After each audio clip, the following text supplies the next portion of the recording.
Dile adiós a la tos con este remedio casero de solo 4 ingredientes. Este remedio natural es uno de los más usados para fortalecer las defensas y aliviar molestias respiratorias de forma sencilla y económica.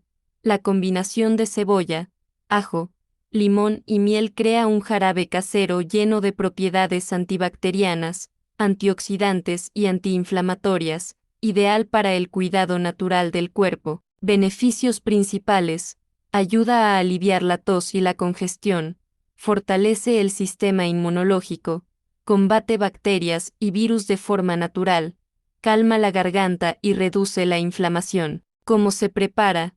1. Pica una cebolla mediana en trozos pequeños. 2. Agrega 10 dientes de ajo machacados.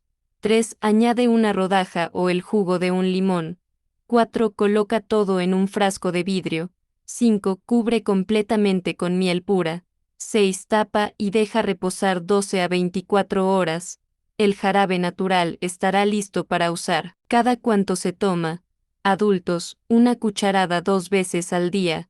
En caso de tos fuerte, una cucharada cada 8 horas. Niños mayores de 5 años, una cucharadita una vez al día. Consúmelo por 5 a 7 días seguidos. Este remedio natural es un gran aliado para cuidar tu salud de manera sencilla y efectiva, usando ingredientes que casi todos tenemos en casa. Dale like si te sirvió este consejo. Suscríbete para más consejos naturales y remedios caseros que sí funcionan.